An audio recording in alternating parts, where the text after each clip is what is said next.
కోయలగూడెం పరింపుడి గ్రామంలో తుఫాన్ ప్రభావిత ప్రాంతాలను పరిశీలించారు ఎమ్మెల్యే చిరి బాలరాజు. నష్ట పరిస్థితులను ప్రత్యక్షంగా పరిశీలించి రైతులతో మాట్లాడి పంటల నష్టాన్ని సమీక్షించారు.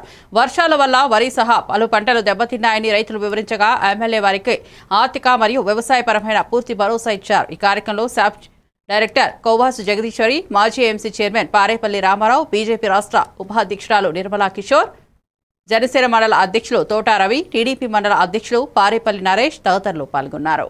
మన పరింపూడిలోనే మార్కెట్ యార్డ్ ఉందండి. వేస్ట్ గా తుప్పులు గట్ట అన్ని ఉండండి. గత 10 సంవత్సరాల నుంచి కళ్ళాల కింద అడుగుతున్నామండి. కళ్ళాల కింద తయారు చేస్తానండి. ఈ పంటనే మేము మిల్లర్స్ కి సురస్తూ అక్కడ మిల్లర్ కి తోడడానికి ఆరబెట్టడానికి మాకు అనువైన ప్లేస్ ఎక్కడా లేదండి. అదే మన మార్కెట్ యార్డ్ లో మీరు కళ్ళాల కింద ప్రిపేర్ చేస్తేనండి మాకు ప్లేస్ ఉంది అక్కడ.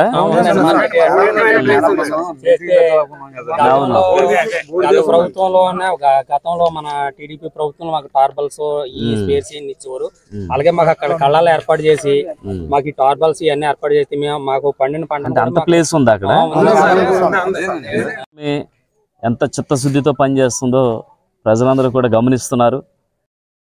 వ్యవసాయంలో ఇటు రైతులు నష్టపోయినటువంటి పంటకి నష్టపరిహారం అందించే విధంగా, అలాగే ఈ 4 రోజులు ఈ తుఫాన్ కారణంగా అనేక గ్రామాల్లో ఉన్నటువంటి నిరుపేదల ఇల్లు కానీ వారికి ఆస్తి నష్టం కానీ జరిగితే వెంటనే స్పందించి వారికి తక్షణమే ఆర్థిక సాయం చేయటం, వారి కుటుంబాలకు అండగా నిన్న చూసే ఉంటారు నియోజకవర్గంలో సుమారు ఒక 50 కుటుంబాలకి 3000 చొప్పున ఆర్థిక సాయం, అలాగే వారి కుటుంబాలకి 5 కేజీల రైసు, ఆయిల్ ప్యాకెట్స్, అలాగే కూరగాయలు, వారి ఉండడానికి మెరుగైనటువంటి ఒక హాస్టల్స్ ఏర్పాటు చేసి వాళ్ళకి 4 రోజులు కూడా ఫుడ్ ఏర్పాటు చేసి ఒక సురక్షితంగా వాళ్ళని ఉంచడం జరిగింది.